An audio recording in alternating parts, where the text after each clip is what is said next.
Like if you found the video valuable. Eleanor Thomas wasn't the kind of woman who believed in fate. She was pragmatic, organized, and used to planning every minute of her day. But on that chilly Wednesday morning, as she pushed open the glass door of the cafe on Maple Street, something shifted in her world.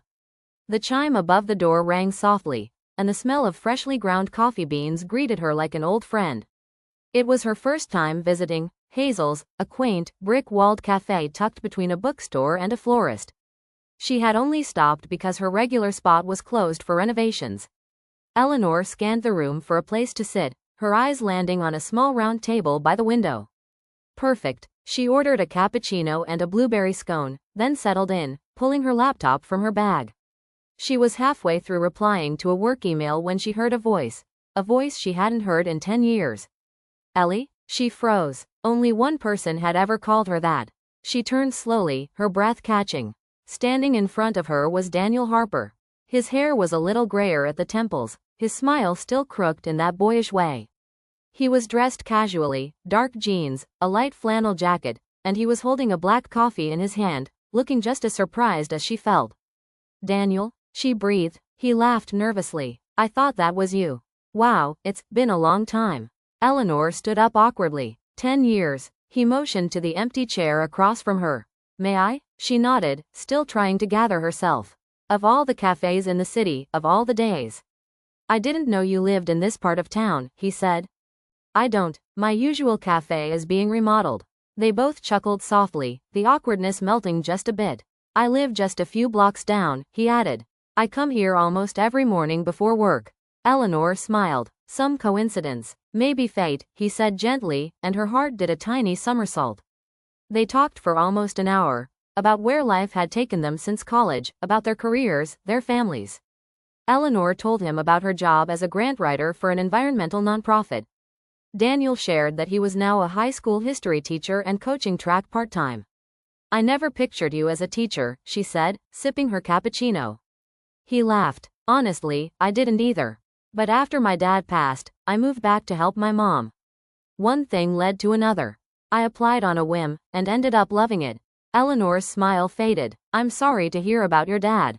Thanks. He passed 5 years ago. Mom's doing okay now. He looked at her for a moment.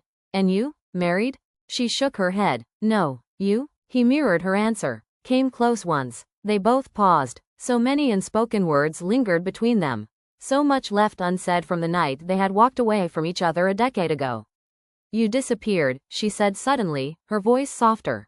Daniel looked down. I know. I regret that. I waited, she added. I thought maybe. I was scared, Ellie. We were young. You were headed to New York for your fellowship. I didn't want to hold you back. You didn't even say goodbye.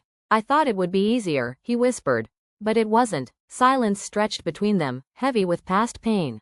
Eleanor stared out the window for a moment. We could have figured it out. He reached across the table, just barely touching her fingers. I've thought about that night more times than I can count. Her eyes met his. So have I. They sat there, the noise of the cafe humming around them, but their world had narrowed to just the two of them. The following week, Eleanor returned to Hazel's. She wasn't sure what she expected, maybe nothing. But when she walked in, Daniel was already sitting at the same table by the window, 2 coffees waiting. You remembered my order, she said, surprised. He smiled. I remember everything. 1 coffee turned into weekly meetups. Weekly meetups became Sunday brunches. And before either of them realized it, the once faint spark had rekindled into a flame neither could ignore. One evening, after a late autumn walk through the park, they stopped in front of her apartment building. I don't want to lose you again, Daniel said, voice low. Eleanor's eyes shimmered. Then don't. Months passed. On the day of the cafe's 3rd anniversary, Daniel reserved the entire back corner for a small celebration. The staff, now familiar friends, smiled knowingly as Eleanor walked in. The table was set with candles and her favorite flowers, lavender and white tulips. Daniel stood, slightly nervous, hands in his pockets. What's all this? She asked. He took a deep breath. It's been almost a year since we met again. This place brought you back into my life. And I don't ever want to imagine life without you in it. Her breath caught. I know we lost time. But I want every day forward. With you. He pulled a small velvet box from his coat and opened it. Ellie, will you marry me? Her answer came with tears and laughter. Yes, they held their wedding in spring, in the garden behind Hazel's cafe. It was intimate, close friends, family, and the cafe staff cheering them on.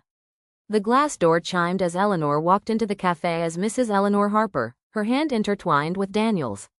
The same table by the window awaited them. Reserved, as always.